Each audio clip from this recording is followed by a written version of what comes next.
To most people, Holly Springs is a small but growing town in Wake County, North Carolina, situated half an hour from Raleigh. To me, it's much more than that. To me, it's my home. Until recently, my entire life has been lived in this little town, and to me, it'll always be home. It always seems so idyllic. Peaceful neighborhoods, long stretches of farmland, a small but thriving community that offered peace and security. But, as it turns out, beneath the charming, southern, suburban surface of Holly Springs lies a less appealing secret. A dark history of environmental racism where members of the Black community, my community, have been negatively impacted.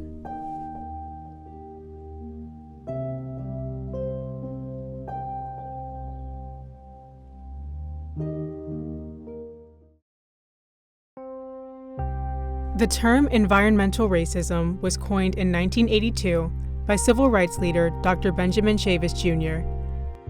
He describes it as the intentional siting of polluting and waste facilities in communities inhabited primarily by people of color. This puts them at risk of being exposed to pollutants such as fumes and toxic dust, and consequently, they face increased risk of health issues like respiratory problems and even cancer.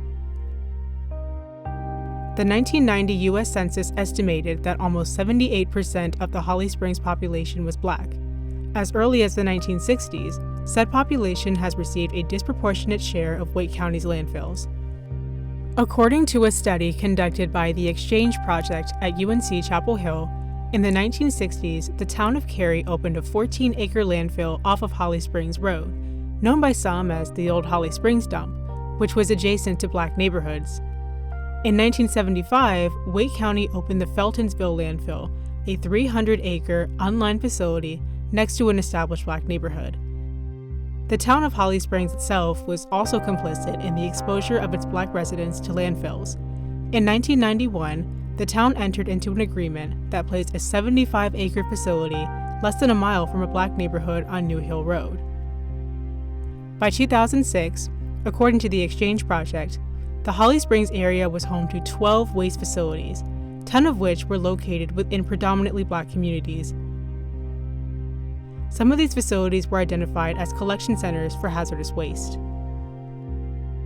One of the town's most egregious examples of anti-Black environmental racism was the case of the South Wake Solid Waste Management Facility. Proposed by Wake County in the 1980s, according to the Exchange Project, it would occupy 471 acres of land, receive more than 400,000 tons of garbage a year, and have one garbage truck entering the landfill per minute for 20 years. It would also neighbor Easton Acres, a predominantly Black neighborhood. While Wake County officials approved of the South Wake facility, many community members objected, especially Black residents. Gerald Hallman, the mayor of Holly Springs at the time, condemned it, openly calling out the racial disparity in where these landfills were being placed. Meanwhile, fearing that the landfill would lower their property value and expose them to harmful pollutants, residents of Eastern Acres protested and even tried to sue Wake County. Ultimately, despite pushback from the community, Wake County proceeded with development on the South Wake landfill in the early 2000s. It remains functional to this day, located at the intersection of Holly Springs and Apex, North Carolina. It's home to a number of facilities, including one for household hazardous waste.